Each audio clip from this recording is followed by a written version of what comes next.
Hey guys, are you struggling to get your desired score in IELTS writing section? Well, you might be making some of the most common mistakes that a lot of people make in IELTS writing section. And in this video guys, I am going to tell you what these mistakes are and what can you do so that you don't make these mistakes. So without wasting any more time, let's begin.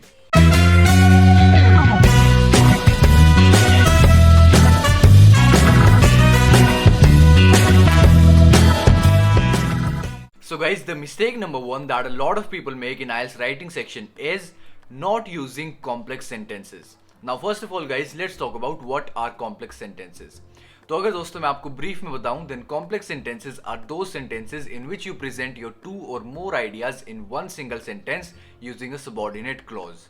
Now I know guys कि ऐसे सुनने में बहुत ज़्यादा difficult और complicated लग रहा होगा, लेकिन दोस्तों असलियत में ऐसा बिल्कुल भी नहीं है। मैंने कॉम्प्लेक्स सेंटेंसेस के ऊपर दोस्तों एक डिटेल्ड वीडियो बना रखी है, अगर आप उसको देखना चाहते हो तो आप ऊपर आई बटन पे क्लिक कर सकते हो या फिर मैंने नीचे डिस्क्रिप्शन बॉक्स में भी लिंक प्रोवाइड कर दिया है। So anyways guys, let's talk about why complex sentences are so important.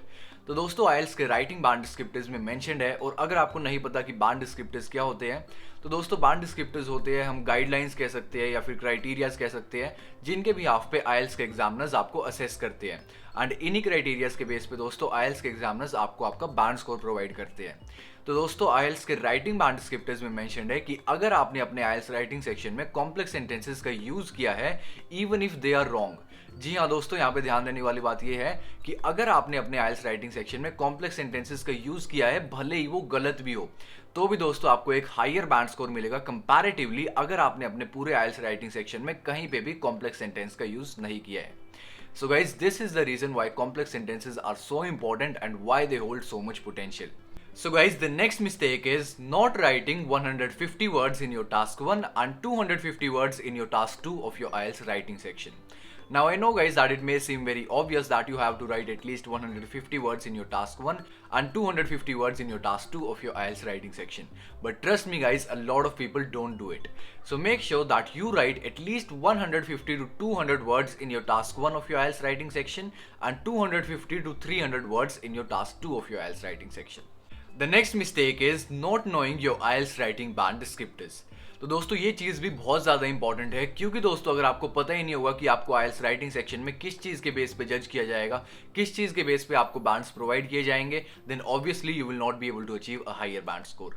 तो इसलिए दोस्तों I would highly recommend that you should go through your IELTS writing band descriptors at least once, ताकि दोस्तों आपको पता चल जाए कि आपको किस किस क्राइटेरिया के बेस पे जज किया जाएगा, and then find out some ways to fulfill each of those criterias. So guys, the last and the final mistake is, और दोस्तों ये वाली मिस्टेक मैंने खुद भी करी थी अपनी IELTS राइटिंग सेक्शन में, जिसकी वजह से I was only able to achieve a mere 6.5 band in my IELTS writing section. तो दोस्तों मेरे IELTS लिसनिंग सेक्शन में 9 बैंड है, मेरे IELTS रीडिंग में भी 9 बैंड है, IELTS स्पीकिंग में मेरे 8 बैंड है, लेकिन IELTS राइटिंग सेक्शन में आई गॉट स्टक एट 6.5। और वो क्यों दोस्तों? वो सिर्फ और सिर्फ इसी मिस्टेक की वजह से जो मैं आपको भी बताने वाला हूँ। तो दोस्तों ये मिस्टेक है कि आप आइल्स राइटिंग सेक्शन की प्रैक्टिस ही नहीं करने वाले। जी हाँ दोस्तों, it may sound weird but it is true, क्योंकि दोस्तों आइल्स राइटिंग सेक्शन की प्रैक्टिस करने के लिए आपको लिख लिख के देखना पड़ता है, आपको अपने एस्से लिख लिख के देखने पड़ेंगे, जो कि लेट्स बी ऑनेस्ट गाइस कोई भी नहीं करना चाहता, क्योंकि इसमें दोस्तों बहुत ज़्यादा टाइम एंड एफर्ट लगता है, and I am guilty of this as well. मैंने भी दोस्तों अपने आइल्स राइटिंग सेक्शन की बिल्कुल भी प्रैक्टिस नहीं करी थी, मैंने सिर्फ एक बार अपने आइल्स राइटिंग सेक्शन का फॉर्मेट देख लिया था और मैं अपने एग्जाम में जाके बैठा आया था। लेकिन दोस्तों आई वुड हाईली रिकमेंड कि आप ये वाली मिस्टेक बिल्कुल मत करना। आप अपने आइल्स राइटिंग सेक्शन की प्रैक्टिस करने के लिए क्या कर सकते हो? तो दोस्तों आप अपने आइल्स राइटिंग सेक्शन की प्रैक्टिस करने के लिए डेली एक एस्से लिखने की प्रैक्टिस करो। और दोस्तों आपको ये एस्से के टॉपिक्स कहाँ से मिल जाएंगे? आपको ये एस्से के टॉपिक्स दोस्तों गूगल पे मिल जाएंगे। आप गूगल पे सिंपली सर्च करो essay topics of IELTS writing section, आपके सामने दोस्तों बहुत सारे टॉपिक आ जाएंगे। आप उनमें से डेली एक टॉपिक को सिलेक्ट करो और उस पर एक एस्से लिखने की प्रैक्टिस करो। और दोस्तों अपना एस्से लिख लेने के बाद आपको उसकी सेल्फ असेसमेंट भी करनी है, मतलब कि दोस्तों आपको उसमें खुद ही चेक करना है कि कहाँ पे आपकी कोई ग्रामर मिस्टेक हो रही है, कहाँ पे आपकी टेंसेस की मिस्टेक हो रही है, या फिर कहाँ पे आपने कोई ऐसी लाइन लिख रखी है जिसकी बजाय अगर आप कुछ और लिखते तो वो ज़्यादा बेटर रहता। इसी तरीके से दोस्तों आपको डेली अपना एस्से लिखने के बाद उसकी सेल्फ असेसमेंट भी करनी है, क्योंकि दोस्तों अगर आप अपने एस्से की सेल्फ असेसमेंट नहीं करोगे तो आपको पता ही नहीं चलेगा कि आपकी मिस्टेक कहाँ पे हो रही है, जिसकी वजह से दोस्तों आप उन्हीं सेम मिस्टेक्स को बार बार करते रहोगे, एंड अल्टीमेटली जो आपका आइल्स राइटिंग सेक्शन का स्कोर है वो उसी सेम लेवल पे अटका रह जाएगा। और अगर दोस्तों आप ये चीज़ किसी टीचर से करा सकते हो, then that would be even better. So that was it for today guys. I hope you liked the video, and if you did, please make sure to give it a thumbs up and don't forget to subscribe the channel.